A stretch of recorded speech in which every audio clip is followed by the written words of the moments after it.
মনোমোহা নান্দনিক দৃশ্য চাই আজি মোৰ মন হৈছে অতিকে ব্যাকুল।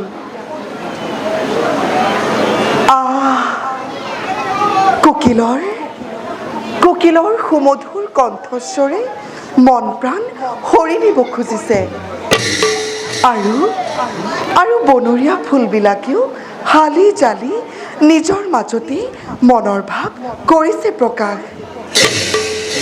হে ভগৱান, তোমাৰ যে কি অপূৰ্ব সৃষ্টি প্ৰভু, তোমাৰ যে কি অপূৰ্ব সৃষ্টি।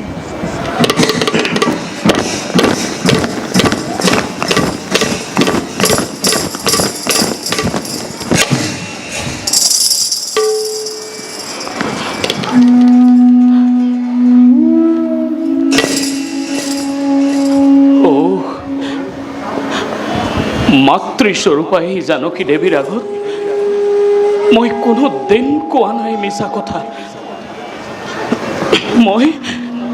মই কাহানিও কৰা নাই মিছা অভিনয়। কিন্তু আজি হে ভগৱান, আজি মই কোন হতে প্ৰকাশ কৰোঁ মাতৃৰ আগত সেই নিদাৰুণ সত্য। নাই, মই পাৰিব লাগিব।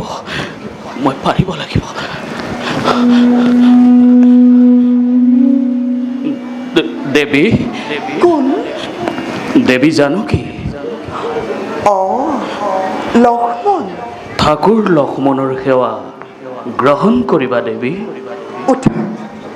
উঠা লক্ষ্মণ, চোৱাচোন কেনেনো সুন্দৰ আমাৰ এই ৰাজউপৱন। নালাগেনে বাৰু মনত আনন্দ তোমাৰ ইয়াত বিচৰণ কৰি? সঁচাকৈ দেৱী, সঁচাকৈ সুন্দৰ আমাৰ এই ৰাজউপৱন। কিন্তু দেৱী, ইয়াতকৈও সুন্দৰ মহৰ্ষি বাল্মীকিৰ পুণ্য তপোবন। লক্ষ্মণ, হঠাৎ ক'লা যে তুমি বাল্মীকি তপোবনৰ কথা? নুবুজিলো লক্ষ্মণ। দেৱী, কোৱা। দাদাই আদেশ কৰিছে তোমাক বাল্মীকিৰ তপোবন দৰ্শন কৰাবৰ বাবে। কি ক'লা লক্ষ্মণ? দেৱী, দাদাই আদেশ কৰিছে তোমাক বাল্মীকিৰ পুণ্য তপোবন দৰ্শন কৰাবৰ হেতু? হয় দেৱী। জানা লক্ষ্মণ, আজি মোৰ বাওঁ চক্ষু লৰিছিল সঘনে। ভাবিছিলো এয়া কিবা অমংগলৰ চিন। কিন্তু লক্ষ্মণ, মই এতিয়াহে আশ্বস্ত হলো। মই ভবাই নাছিলো লক্ষ্মণ, মোৰ জীৱনলৈ যে অনাকাংক্ষিতভাৱে সৌভাগ্য আহিবই দিন। তেন্তে বলা দেৱী, বিলম্ব নকৰি আমি তেন্তে এতিয়া যাত্ৰা কৰোঁ মহৰ্ষি বাল্মীকিৰ তপোবনৰ দিশে। আহা দেৱী, আহা।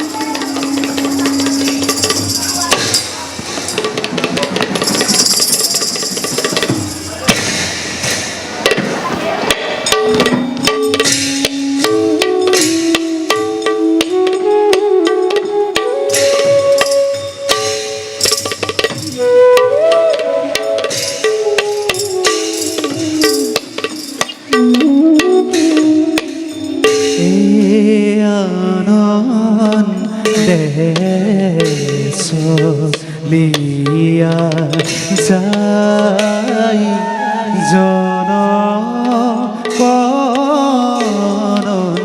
দিনে বাল্মীকির তপোবনে চলি যাই মহানন্দে। বাল্মীকির তপোবনে চলি যাই মহানন্দে। রাম দয়া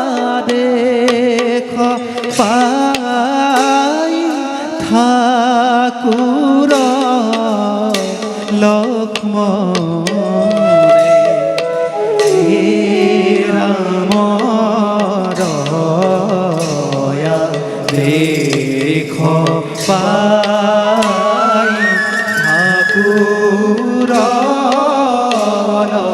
মনে কুতি লতা পূর্ণ যাত্রা না জানে জানো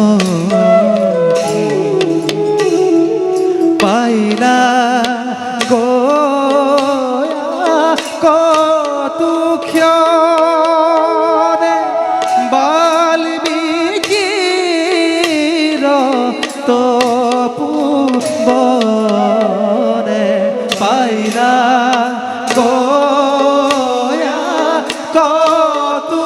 কতুক্ষণে বাল্মীকির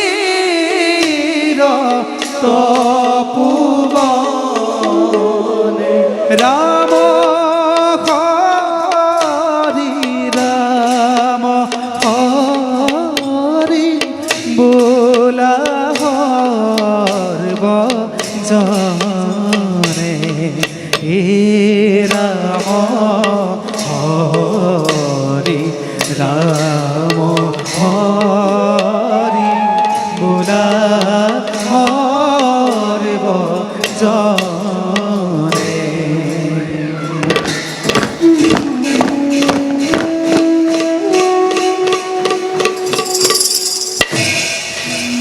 লক্ষ্মণ লক্ষ্মণ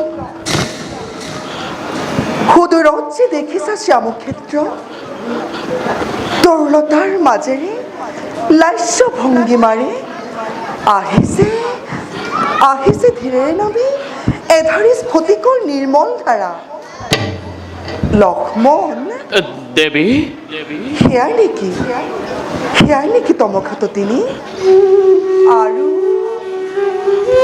আৰু তাৰ তীৰতে সেয়া নেকি বাল্মীকিৰ পুণ্য তপোবন হয়